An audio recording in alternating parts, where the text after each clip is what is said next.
Hey. So I'm sitting there listening to Abraham Hicks, and all I could hear was "Big Girls Don't Cry." It's a song by Fergie,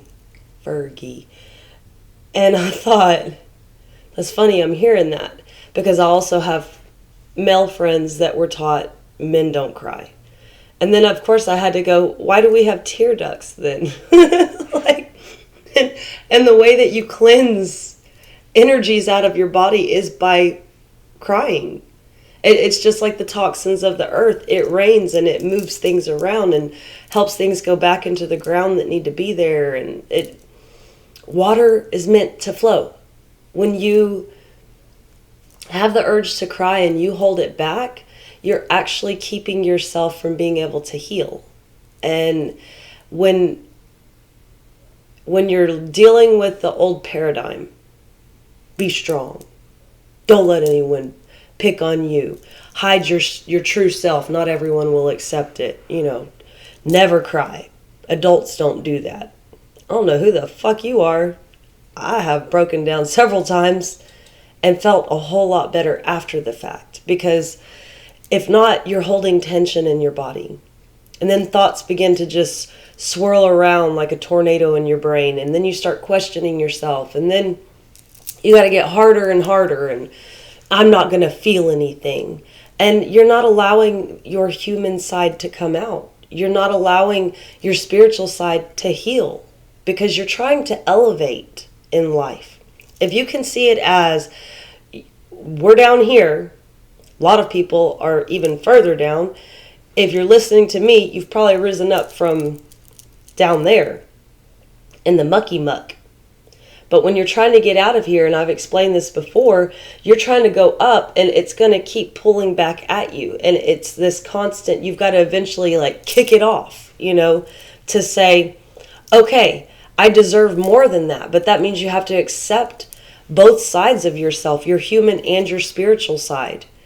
The spiritual side is the side that tells you it's okay to be vulnerable and transparent with people. It's okay for others to believe you're weak. It's okay to let your emotions flow. It's your human side that's been more formed in the egoic form that tells you everything that I just said is wrong. That you're going to be susceptible to hurt and pain. You already are. If you can accept the fact that no matter what choice you make, there's a possibility of you feeling elated and just so happy and blissful, and the other side is feeling disappointed. Either way it goes. You have two options.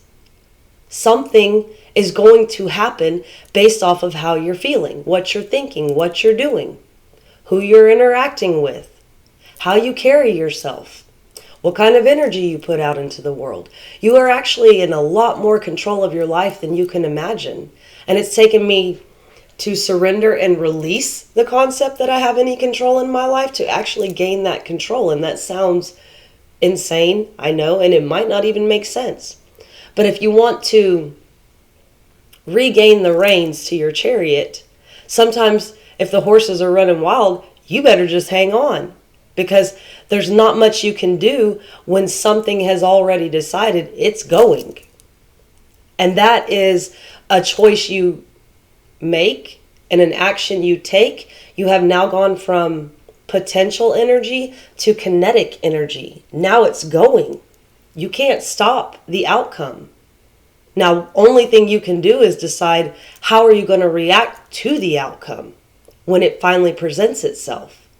Because even the situation I'm in right now, yes, I have been surrounded with nice things coming out of most Motel 6, like a jail cell, to here, but now there's new stresses, new things that I have to work harder than what I was. And I've learned to accept this, that Spirit has put me here for a reason. Some days I feel very overwhelmed, and those are the days I do cry. Because why am I going to hold it inside? Why am I going to fight it? Because I'm going through the same thing a lot of other people are going through, or they haven't decided to go through yet. Because you can either entertain that egoic side and say, hey, I'm comfortable over here. And you're going to keep facing animosity and chaos and destruction in your life over and over and over. Some people are okay with that. It's like a game of cat and mouse. I can toy with that person and get what I need. I can go steal that and take what I want. I can go do a shady practice and still have my way. That's a manipulator's way of living. Some of them are perfectly fine for doing that, and they live in their own hell that they create for themselves. Some people wake up and kind of peak and like, oh, that's too much work. I don't really want to do that. But the thing about it, when you wake up, you don't get to go back to sleep, because now you know the truth of the reality of what life could be. And it's going to nag at you until you finally get the courage to go, you know what? I'm going to throw everything else from the past that was holding me back to the wayside and just say, I don't want that life anymore. And when you make that decision, you can make a change. And it does come down to simple things: being transparent, being vulnerable, allowing yourself to cry, allowing yourself to be a spiritual human being. And I'm not sitting here trying to throw spirituality on anybody. I didn't even know that's what everyone viewed me as until they started labeling me as that. And I was like, okay, like, I am whatever you say I am. Eminem has a nice song about that, right? But if you can get to the point that other people's concepts of you is not going to change who you are, then you can begin to accept yourself for what you are. Because no matter what you are, you have the potential to be an amazing person that can shed light and love and help bring abundance into a lot of people's lives. And I'm not talking abundance in the concept of money. I'm talking in the concept of like a free-flowing way of being, to where we can accept ourselves. Because when you can accept yourself is when you start breaking down those barriers that keep you in a cage. There was a movie I watched a long time ago, and I'm not even going to say this the way that it was presented in the movie. I don't even remember the name of the movie. But this guy went to see his mom, who had Alzheimer's, and she was in a nursing home, and she never talked. She just sat there lethargically staring off. And they always talked about her like she was dead already.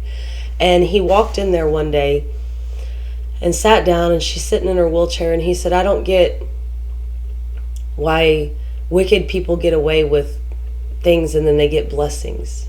And it was the first time she really ever spoke. And when she did, he looked over at her because it was so profound, and she said, the thing about the devil is he'll put you in a cage and the door is wide open. You can leave at any time.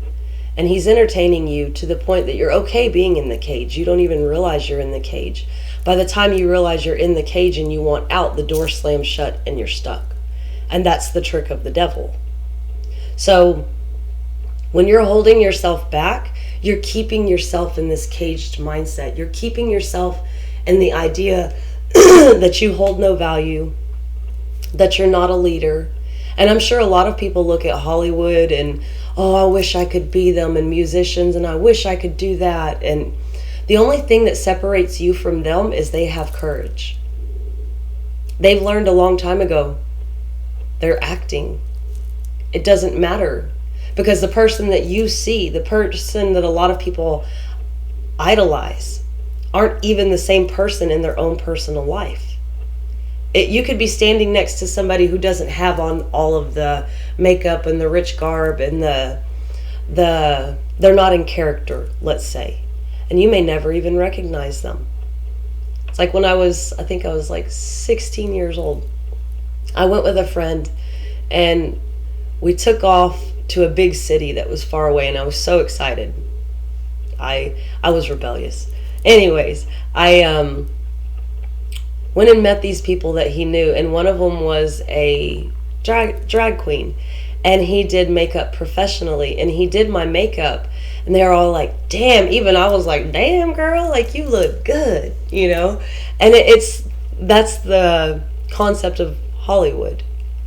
You can airbrush anything and make the world believe that you're something that you're not, but you know the reality of who you are. on the inside, how you feel on the inside.